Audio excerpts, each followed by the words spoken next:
Isinugod sa ospital si outgoing Cagayan de Oro congressman at asawa ng Brazilian model na si Diana Meneses na si Benjo Benaldo matapos matagpo ang duguan sa kanyang opisina sa Batasan Pambansa kagabi. Isang tama ng bala sa dibdib sa ilalim lang ng puso ang tinamo ng kongresista. Conscious naman daw po ang kongresista ng datnan nina House Speaker Sonny Belmonte at Congressman Miro Quimbo sa New Era Hospital. Ang kongresista nagawa pang makapag-thumbs up at makipagbiruan sa kanila.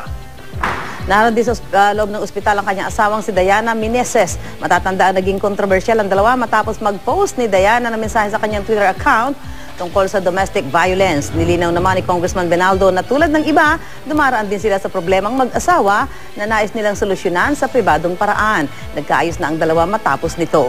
Ayon naman sa mga pulis, mag-isa lang si Benaldo sa kanyang opisina na mangyari ang insidente. Paliwanag naman ni House Speaker Sonny Belmonte, posibleng may pinagdaraanan ng kongresista matapos matalo sa nagdaang eleksyon. Patuloy namang iniimbestigahan ng mga pulis ang insidenteng yan. Ito ang sabi nila. Nag-iisa lang naman siya sa room at the time it happened. So he probably shot himself through the chest. We don't know if it's an accident or whether it was intentional on his part. But what is clear from the witnesses that we have talked to, that he was all alone in his room when the incident actually happened.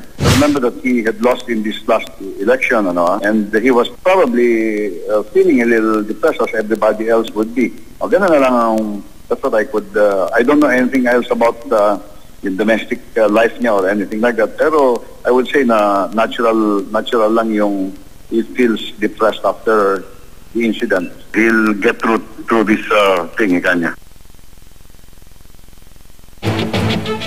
Inilipat na sa St. Luke's Medical Center si Congressman Benjo Benaldo mula sa New Era General Hospital. May update tungkol sa balitang yan si Katrina Son. Katrina.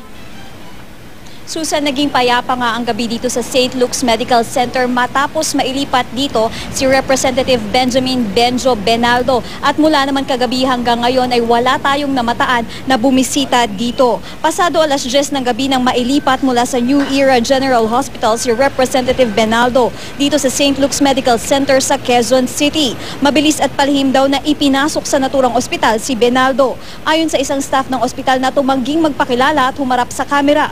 Sa emergency room daw idiniretso ang mambabatas. Dito raw ito naghintay bago mailipat sa kanyang kwarto. Pasado alauna naman ng madaling araw nang makita natin ang asawa niyang si Diana Meneses na agad tumalikod habang naghihintay ng elevator. Ang mga gwardiya naman dito sa St. Luke's Medical Center, todo higpit sa pagbabantay. Walang media ang pinapayagang makapasok sa ospital. Sa isang panayam naman kay QCPD Director Police Senior Superintendent Richard Albano na kasalukuyang nagsasagawa ng investigasyon sa insidente.